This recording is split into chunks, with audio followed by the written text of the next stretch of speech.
Hello, how are you? Uh, Please forgive me. I have not been posting since yesterday. I already taped it, but power failure. So I have actually delayed it to later to post, but then some power failure, so I didn't post. So today I'm going to post two chapter 5 and chapter 6 on this called Your Erroneous Zone by Wayne W. Dyer. Uh, ex- Chapter 6 is exploring the unknown. Only the insecure strive for security. Makes sense, right? You every time when you are insecure, you want to make sure that it's guaranteed. I don't know. You take a journey down, yourself and say why you want to do certain things. Then you notice that because you want affirmations that it is properly done, but as far as your execution of action, I mean, when you execute a certain action plan, you can control the execution, but you cannot control the result. You can only hope that it is executed properly, and the public or the audience that you are executing it to will accept it, and also more successful. But you cannot control that until you have executed the plan. So this brings me back to what I was thinking about when I read Guilt and Worry. Okay, that is in chapter 5. Okay, carry on. You may be a safety expert, an individual who shun the unknown in favor of always knowing where he is going and what he can expect when he gets there. It's very exhausting. I used to think like that. But again, I'm not a perfectionist. So when I don't achieve it, then it makes me feel guilty. And if I achieve it, then I have to think about future whether I'm going to achieve the same result. So now I live the day hoping for the best, do all I can, and deliver the best that I could within my ability. Early training in our society tends to encourage caution at the expense of curiosity, safety at the expense of adventure. Avoid the questionable, stay in the areas that you know, never wander into the unknown. These early messages can become a psychological barrier that prevents your own personal fulfillment and present moment happiness in countless ways. Albert Einstein, a man who devoted his life to exploring the unknown, said in an article entitled What I Believe in Forum, October 1930. The most beautiful thing we can experience is the mysterious. It is the true source of all art and science. He might also have said it is the source of all growth and excitement as well.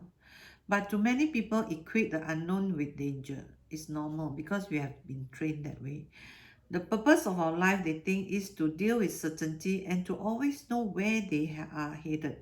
Only the foolhardy risk exploring the fuzzy areas of life, and when they do, they end up being surprised, hurt, and worst of all, unprepared. As a young scout, you were told to be prepared. But how can you prepare for the unknown?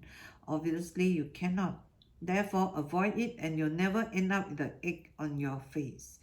Be safe, don't take risks, follow the road maps, even if it's a down.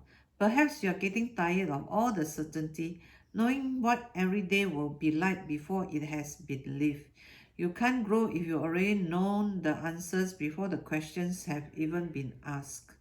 Probably the times you most remember are those in which you are spontaneously alive, doing whatever you wanted, and delightfully anticipating the mysterious. We hear the cultural messages of certainty throughout life. They begin with family and are reinforced by educators. The child learns to avoid experimentation as is encouraged to avoid the unknown. Don't get lost. Have the right answers. Stay with your own kind. If you still cling to these fearful encouragements to society security, now is the time to break free. Get rid of the idea that you can't try out new and doubtful behavior. You can if you choose to. It begins with an understanding of your condition reflex to avoid new experience. Now you say about that, I was just thinking of letting go everything that I've learned and take up something that I don't even know I am capable of. So I'm going to do a list of things that I don't like to do, and hopefully I can come up with a list of things I like to do and then start a course for myself. Of course, coaching is something that I don't even know I can do. But in coaching, I need a lot of practices and I need a lot of coachee. So if you are willing to be my coachee, please send me a note so that I can proceed faster. And thank you for considering me to be your coach. Openness to a new experiences. If you believe in yourself fully, no activity is beyond your potential. The entire gamut of human experience is yours to enjoy. Once you decide to venture into territory where you don't have guarantees, think of people who are regarded as geniuses and were spectacularly effective in their lifetimes. They weren't people who could do only one thing well. They weren't individuals who avoided the unknown. Benjamin Franklin, Ludwig van Beethoven, Leonardo da Vinci, Jesus Christ, Albert Einstein, Galileo, Bernard Russell, George Bernard Shaw, Winston Churchill. These and many like them were pioneers, adventurers into new, unreliable areas. They were people just like you, set apart only in that were willing to traverse area where others that not tread. Albert Schweitzer, another Renaissance man, once said, "Nothing human is alien to me." You can look at yourself with new eyes and open yourself up to experiences that you never even consider as a part of your own human potential. Or you can do the same things the same way until you reach your coffin. It is a fact that great men remind you of no other, and their greatness is generally discernible in the quality of exploration and the boldness with which they explore the unknown. Opening yourself up to new experiences means surrendering the notion that it is better to tolerate something familiar than to work at changing it because change is fraught with uncertainty. Perhaps you adopt a stance that the self you is fragile and easily shattered if you enter areas where you never been before. This is a myth. You are a tower of strength. You are not going to collapse or fall apart if you encounter something new. In fact, you stand a much better chance of avoiding psychological collapse if you eliminate some of the routine and sameness in your life. Boredom is debilitating and psychologically unhealthy. Once you lose interest in life, you are potentially shatterable. You won't choose that methodological nervous breakdown if you add a little spicy uncertainty to your life. You may also have adopted the "if it's unusual, I must stay away from it" mentality, which inhibits your openness to new experiences. Thus, if you see deaf people using sign language, you watch with curiosity but never attempt to converse with them. Similarly, when you encounter people who speak a foreign language, rather than work it out and attempt somehow to communicate, you very likely just wander off and avoid the vast unknown of communicating in other than your own spoken language. There are uncountable activities and people who are considered taboo merely because they are unknown. Thus, homosexual transvestites, the handicapped and the retarded, nudies and the like are in category of the obscure. You are not quite certain how to behave and therefore you avoid the entire business. You may also believe that you must have a reason for doing something. Otherwise, what's the point of doing it? Blatherdash. You can do anything you want just because you want to and for no other reason. You don't need a reason for anything that you do. Looking for a reason for everything is the kind of thinking that keeps you from new and exciting experiences. As a child, you could play with grasshopper for an hour for no reason but you like it. Or you climb a hill or take an exploratory trip in the woods. Why? Because you wanted to. But as an adult, you have to come up with a good reason for things. This passion for reasons keep you from opening up and growing. What freedom to know that you don't have to justify anything to anyone, including yourself, ever again. Emerson, in his journal of April 11, 1834, observed, "Four snakes gliding up and down a hollow for no purpose that I could see, not to eat, not for love, but only gliding." You can do whatever you want because you want to and for no other reason. This kind of thinking will open up new vista of experience and help to eliminate the fear of the unknown that you may have adopted as a lifestyle. Rigidity versus spontaneity. Take a hard look at your spontaneity. You can open up to something new, or do you rigidly hang on to your custom behavior?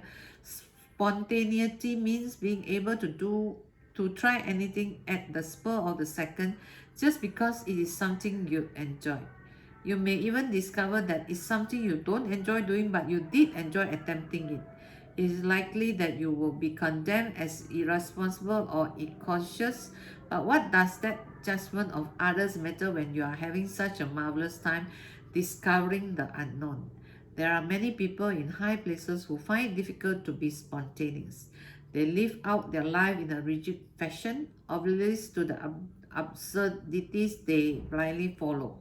Democrats and Republicans support the statement of top party leaders and vote the party line. Cabinet officials who speak spontaneously and honestly are often ex-cabinet officials.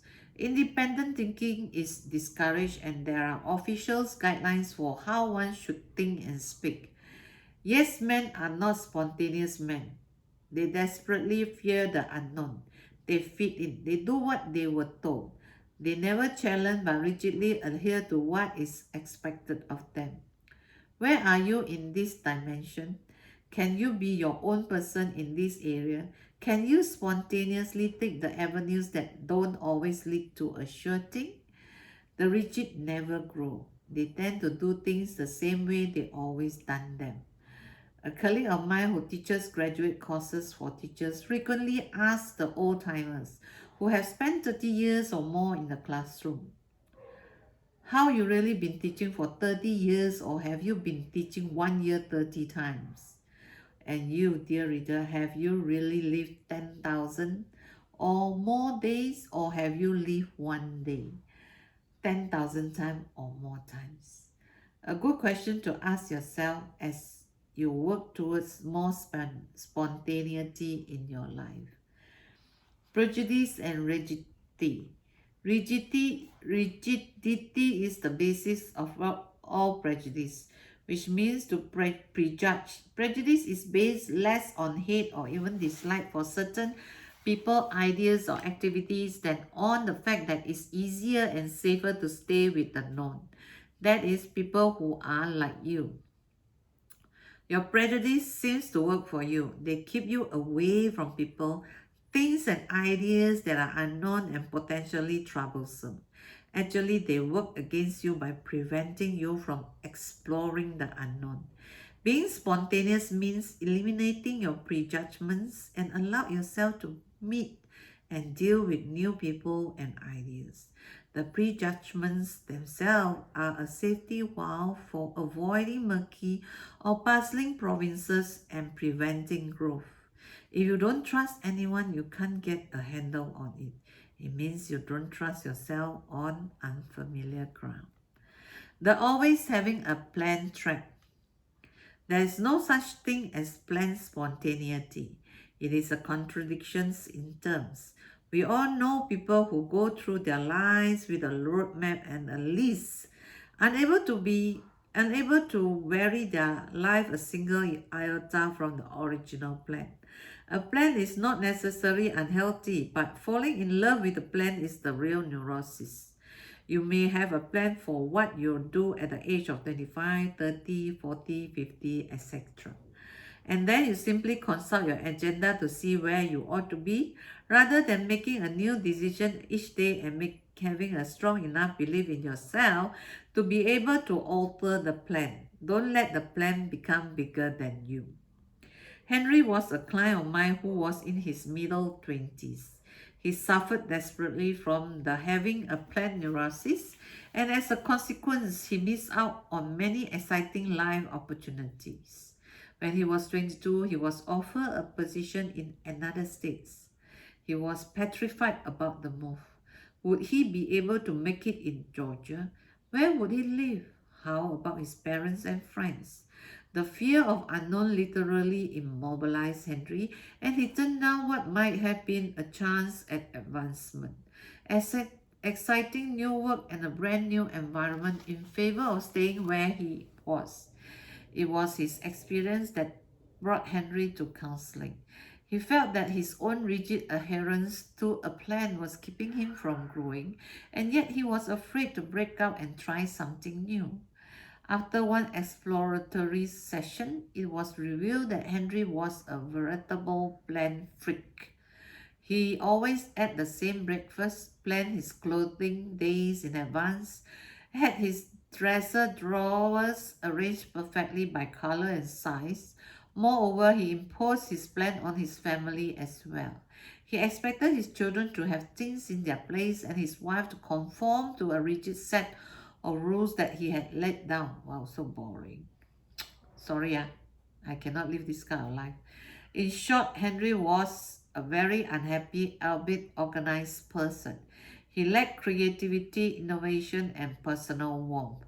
He was, in fact, a plan unto himself, with his goal in life to get everything into its proper place. With counseling, Henry began to try some spontaneous living. He saw his plan as a manipulator of others and a convenient escape from wandering into the risky unknown. He soon eased up on his family and allowed them to be different from what he expected them to be. After several months, Henry actually applied for a job in a firm that would require him to move frequently. The very thing that he originally felt become desirable. While Henry is by no means a totally spontaneous person, he has effectively changed some of the neurotic thinking that supported his previously planned existence. He is working on it every day and learning to enjoy life rather than living out his life in a ritualized fashion. Security, internal and external varieties. A long time ago, you learned how to write a high school theme or essay. You were taught that you need a good introduction, a well-organized body, and a conclusion. Unfortunately, you may have applied the same logic to your life and come to see the whole business of living as a team. The introduction was your childhood wherein you were preparing to be a person. The body is your adult life, which organize and plan out the preparation for your conclusions, which is retirement and happy ending. All of this organized thinking keeps you from living your present moment. Living according to this plan implies a guarantee that everything will be okay forever. Security, the final plan, is for cadavers. Security means knowing what is going to happen. Security means no excitement, no risk, no challenge. Security means no excitement, no risk, no challenge. Security means no growth. No growth means death. Besides, security is a myth. As long as you are a person on earth, the system stays the same. You can never have security. And even if it weren't a myth, it would be a horrible way to live. Certainty eliminates excitement and growth. The word security I use here refers to the external guarantees possessions such as money, a house, a car, to bulwark such as a job or position in the community. But there is a different kind of security that is worth pursuing, and this is the internal security of trusting yourself to handle anything that may come down the pipe. This is the only lasting security, the only real security. Things can break down, A depression can wipe out your money, your house can be reprocessed, but you can be a rock of self-esteem. You can believe so much in you and your internal strength that things of others will be seen as a mere pleasant but superfluous adjunction to your life. Try this little exercise. Suppose that right now, this second, as you reading this book, someone swooped down on you, stripped you naked, and carted you off in a helicopter. Well, can dream on then. No warning, no money, nothing but yourself. Supposing you were flown to the middle of red China and dropped in a field, you would be up against new language, new habit, new climate, and all you would have is yourself. Will you survive or collapse? Will you make friends, get food, shelter, and the like, or will you simply lie there and moan about how unfortunate you were to have this catastrophe visited on you? If you need external security, you will perish, for all of your goods would be been taken away. But if you have internal security and are not afraid of the unknown, then you would survive. Security can then be redefined as the knowledge that you can handle anything, including having no external security. Don't be trapped by the kind of external security, since it robs you of your ability to live and grow and fulfill yourself. Take a look at those people with external security, people who don't have it all mapped out. Perhaps you are way ahead of the game. At least they can try new things and avoid the trap of always having to stay with the safe. James Conrad in Will You Be My Friend writes telling about security in his little poem called Someday. Someday I'll walk away and be free and leave the sterile one their secure sterility. I'll live without a forwarding address and walk across some barren wilderness to drop the world there, then wander free of care, like an unemployed atlas. Achievement as security, but the walking away to be free, as Covenant put it, is difficult as long as you carry around the conviction that you must achieve. Fear of failure is a powerful fear in our society, one inculcated in childhood and often carried throughout life. You may be surprised to hear this, but failure does not exist.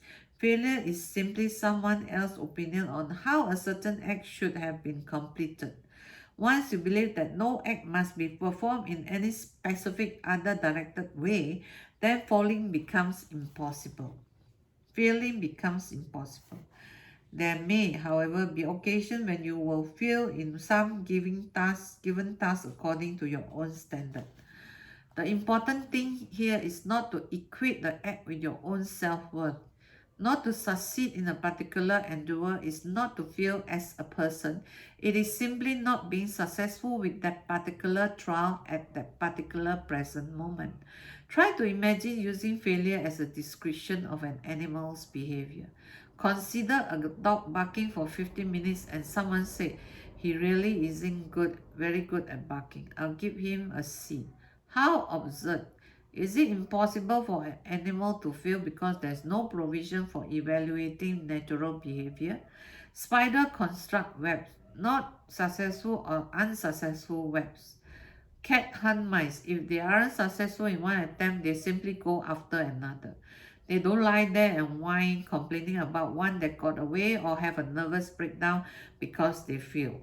Natural behavior simply is. So why not apply the same logic to your own behavior and rid yourself of the fear of failing? To push to achieve some come from three of the most self-destructive words in our culture. You have heard them, used them thousands of times. Do your best. This is the cornerstone of achievement neurosis. Do your best at everything you do. What's wrong with taking a medical bicycle ride or going for an average walk in the park? Why not have some activities in your life which you just do, rather than do to the best of your ability? The do your best neurosis can keep you from trying new activities and enjoying old ones. At one time, I counseled an 18-year-old high school senior named Lauren, who imbued with the achievement standard. Lauren was a straight-A student and had been since she first set foot in a school. She worked long, tedious hours on her schoolwork, and as a result, she had no time for being a person. She was a veritable computer of book knowledge. Yet Luan was painfully shy around boys, never even held hands, let alone dated. She had developed a nervous twitch when it comes to play whenever we talk about this side of her personality. Luann had placed all her emphasis on being an achieving student at the expense of her own total development. In working with Luann, I asked her what was more important in her life, what you know or how you feel. Even though she was a valedictorian, she was lacking inner peace and was actually very unhappy. She began to place some importance on her feelings, and because she was such an excellent learner, she applied the same rigorous standard to learning new social behaviors as she had to her schoolwork. Luann Ma, Luann mother's Luann's mother called me a year later and told me that she was concerned because her daughter had received her first C in a college freshman English class. I recommended that she make a big production out of it and take her out for dinner in celebration. Perfectionism. Why should you have to do everything well? Who is keeping score of you? Winston Churchill's famous lines about perfectionism indicate just how immobilizing the constant search for success can be. The maxim nothing avails but perfectionists may be spelled paralysis. You can paralyze yourself with perfectionistic do your best nonsense. Perhaps you can give yourself some significant areas in your life in which you truly want to do your best.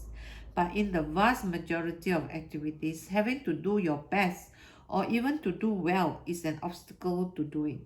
Don't let perfectionism keep you on the sideline, avoiding potentially pleasurable activities. Try changing do your best to simply do.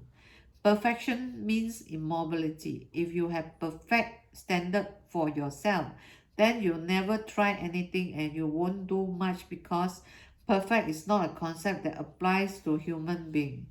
God can be perfect, but you as a person need not apply such ridiculous standard to you and your behavior. If you have children, don't breed paralysis and resentment by insisting they do their best. Instead, talk with them about the things they seem to enjoy most and perhaps give them some encouragement to try hard at in those areas. In other words, in other activities, doing is so much more important than succeeding. Teach them to play in the volleyball game rather than sit in the sidelines saying I'm no good. Encourage them to ski or to sing or draw or dance or whatever because they want to, not to avoid something just because they may not be good at it. No one should be taught to be competitive, to try or even to do well. Instead, try to teach the lessons of self-esteem and pride and pleasure in the activities deemed important by the individual. A child is easily taught by the ugly message of equating his own self-worth with his failures. Consequently, he will begin to show activities in which he does not excel. Shut will begin to shun activities in which he does not excel. Even more dangerous, he may develop habits of low self-esteem, approval seeking, guilt, and all of the erroneous zone behavior that goes with self-rejection. If you equate your worth with your failures and successes, you'll be doomed to feeling of worthlessness. Think of Thomas Edison. If he used failure in any given task as an indicator of his own self-esteem, after his first trial in which he failed, he would have given up on himself, announced that he was a failure, and ceased his endeavor to light the world. Ceased his endeavor to light the world. Failure can be instructive. It can be incentive to work and exploration.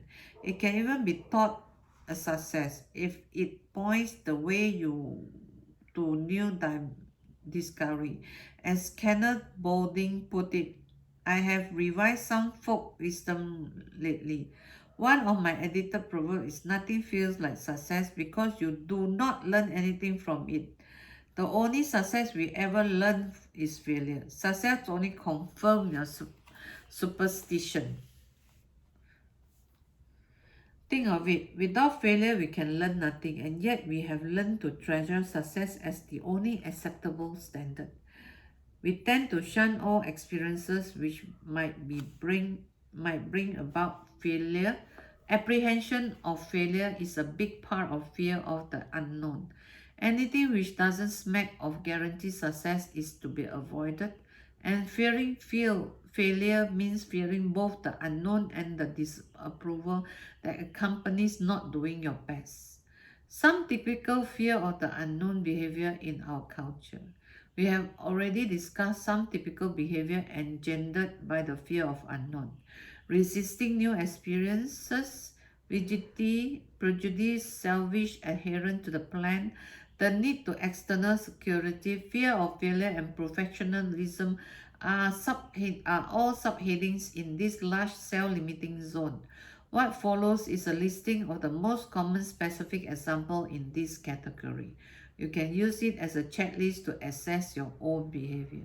Eating the same kind of foods for a lifetime, avoiding exotic new taste treat in favor of more traditional, and using descriptions such as I'm a meat and potatoes person or I always order chicken. While everyone has certain preference and predilections, avoidance of unknown food is merely rigidity. Some people have never eaten a taco or even to a Greek or Indian restaurant simply because they stay on the familiar ground of what they are used to. Leaving familiar grounds can open up a whole exciting gastronomic world. Wearing the same kind of clothes forever, never trying out a new style or wearing something different. Labeling yourself as conservative dresser or a loud dresser and never wearing your sartorial style. Reading the same newspaper and magazine which support the same editorial position day after day and never admitting a contrary viewpoint. In one recent study, a reader whose political position was well known was asked to read an editorial which began with a position identical to his own. In the middle of the editorial, the viewpoint shifted and a hidden camera revealed that the reader's eyes similarly shifted to another part of the page. The rigid reader in his experience would not have even considered a dissimilar point of view.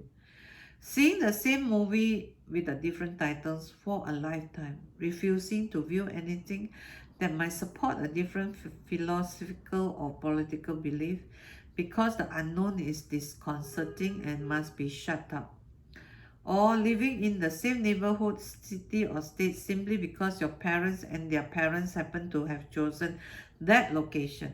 Being afraid of a new place because the people, climate, politics, language, custom, or whatever are different.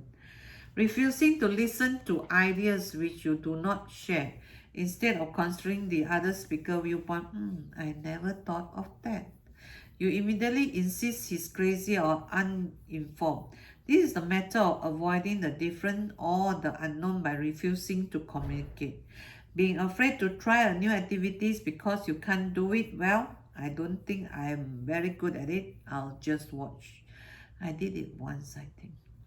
Compulsive achievement in school or on the job. Grades are more important than anything else.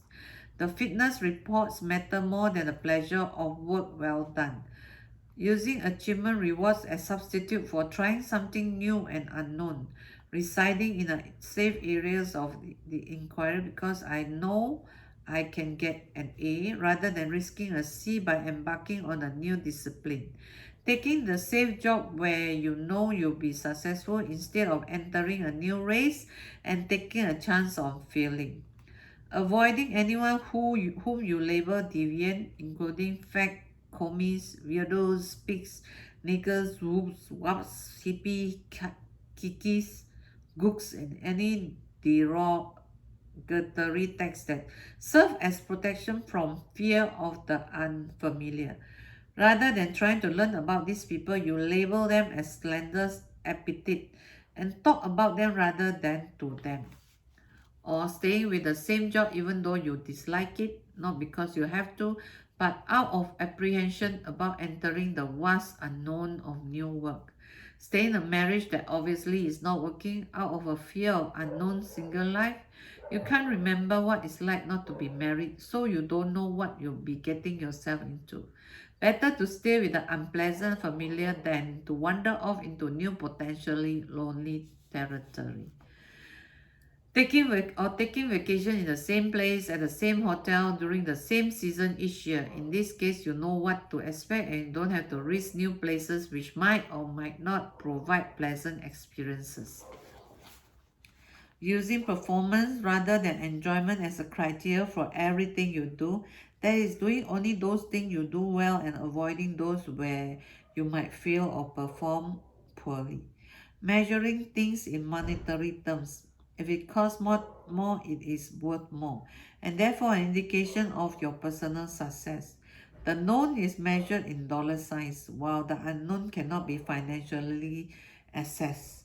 Striving for important titles, the fancy automobiles, the right labels on your clothes, and other status symbols, even though you may not even like the possessions and the lifestyle that they represent. An inability to alter a plan when an interesting alternative arises. If you stray from the map in your head, you lose your way and your place in life. Be preoccupied with time and allow clocks to run your life, living by a schedule which keeps you from trying new and unknown quantities of life. Always wearing a watch even to bed and being controlled by it. Sleeping, eating, and making love by the clock regardless of hunger, exhaustion, or desire. Dismissing certain kind of activities which you never tried. These may be include such weird things as meditation, yoga, astrology, backgammon, bocce, mahjong, isometric, or anything that you don't know about. Viewing sex without imagination. Always doing the same thing in the same position. Never trying something new and exotic because it is different and therefore might be unacceptable. Hiding behind the same cliche of friends and never branching out with different people who represent new and unknown worlds. Having regular meetings with the same crowd and staying with the crowd for a lifetime. At a party we should attend with your spouse or date, staying with the person for entire evening, not because you want to, but because you are safe. Hanging back because of a fear of what might happen if you venture into a conversation with a strange people on strange topics. Thinking to yourself that you must be smarter, more talented, more skillful, or more glib, and using this as a reason to avoid a new experience. Condemning yourself if you don't succeed in all endeavors. These are only a few examples of unhealthy behavior and danger by gender of the unknown. You can probably make your own list, but instead of making lists, why not begin to challenge why you want to live each day the same as the one before with no possibility of growth? The psychology support system for retaining this behavior. Here are some common payoffs that keep you from roaming around in the delicious unknown.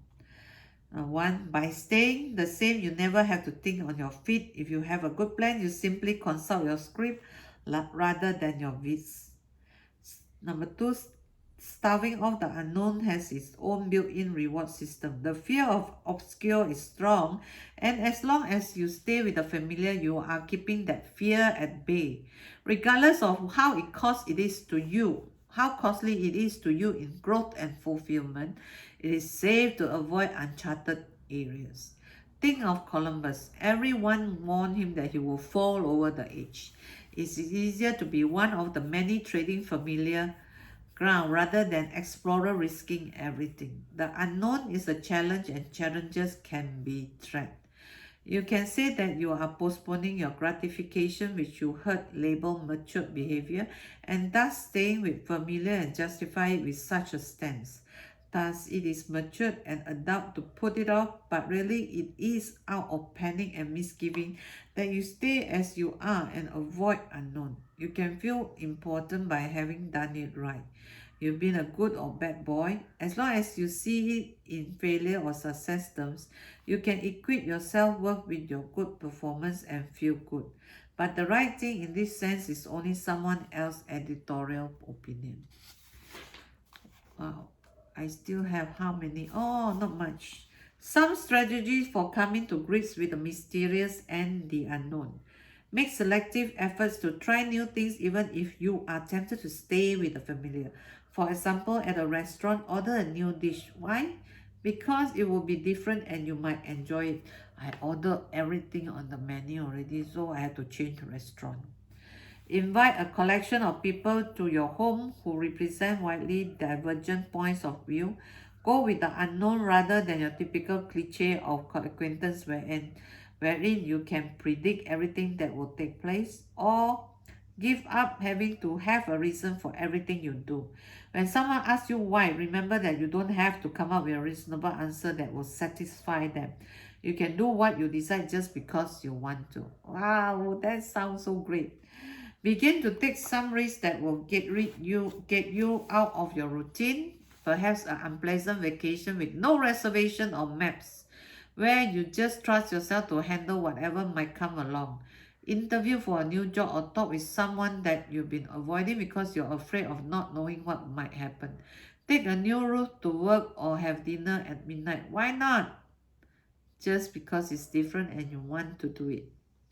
Or entertain yourself with a fantasy in which you allow yourself to have anything you want. No holds bar.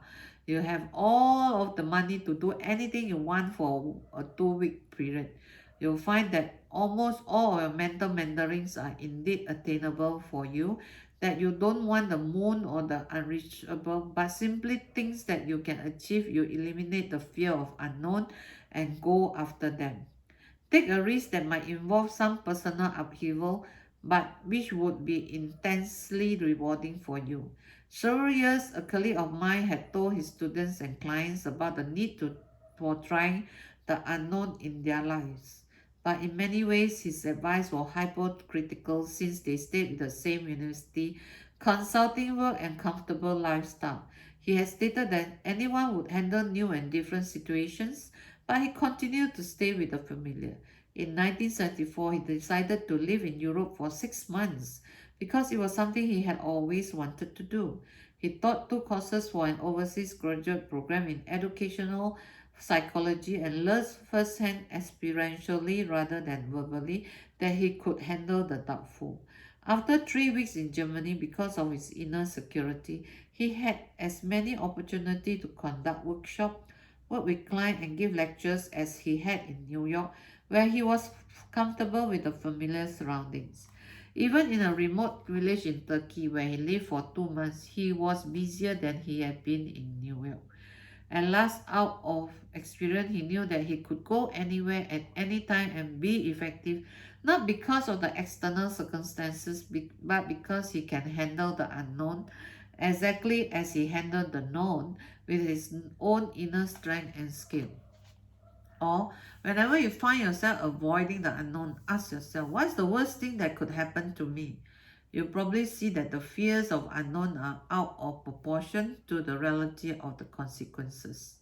Try to do something silly like I'm going barefoot in the park or skinny dipping.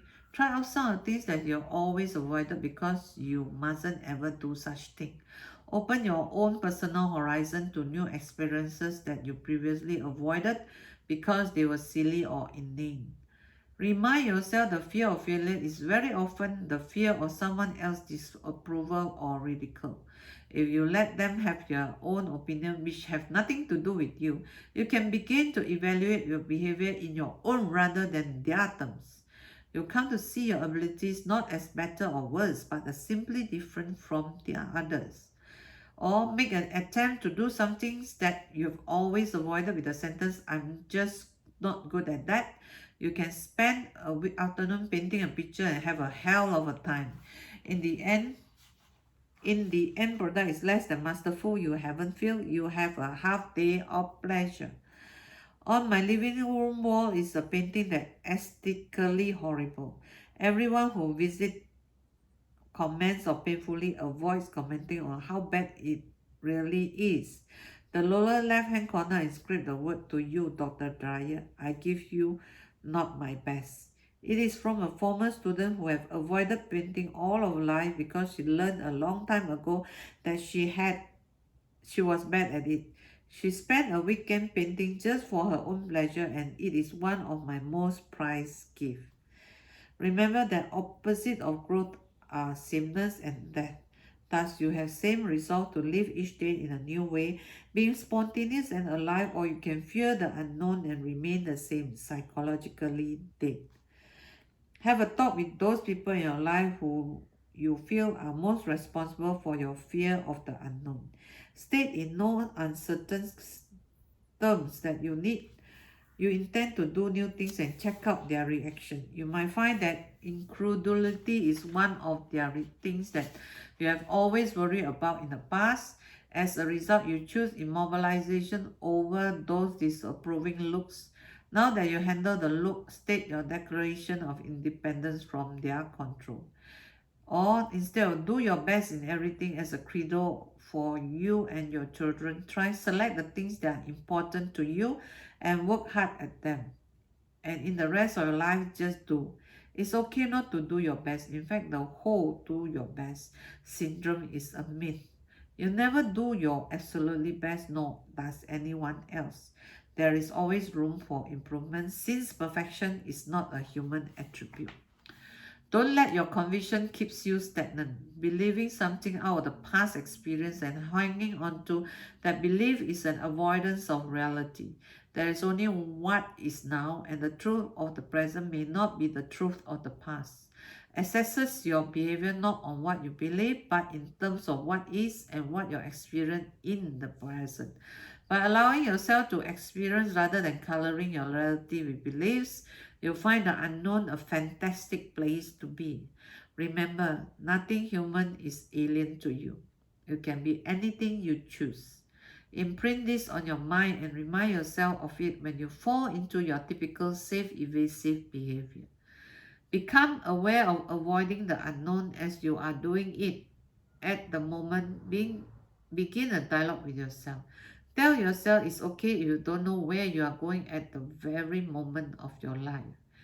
Awareness of routine is the first step in changing. So self-coaching is very good. Deliberately fail at something. Are you really less of a person for losing a tennis game or painting a bad picture, or are you still worthwhile individual who enjoy some pleasant activity? Have a conversation with a member of a group that you've avoided in the past. You'll soon discover that your prejudice, when challenged by you, are keeping you stagnant and uninteresting. If you prejudge anyone, you prevent yourself from dealing with them honestly since your viewpoint has already been established. The more different kind of people you encounter, the more likely you are to remark yourself how much you have been missing and how foolish your fears have been. With this insight, the unknown will become an area of ever increasing exploration rather than something to shun. Some final thoughts on fearing the unknown. The above suggestion represents some constructive means of fighting fear of the unknown. The whole process begins with new insight into your avoidance behavior, followed by actively challenging the whole old behavior and moving in new direction. Just imagine if the great inventors or explorers of the past have feared the unknown.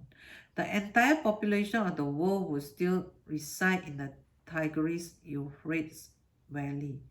The unknown is where growth resides, both for civilization and for the individual. Think of a road with a fork in it. In one direction lies security, in the other the great uncharted unknown. Which road would you take? Robert Frost answered the question in The Road Not Taken. Two roads diverged in a wood, and I took the one less traveled by. And this has been made all the difference. The choice is yours. Your erroneous zone of fear, the unknown, is waiting to be replaced by new exciting activities that will bring pleasure to your life. You don't have to know where you're going as long as you're on your way. So I complete this, yeah.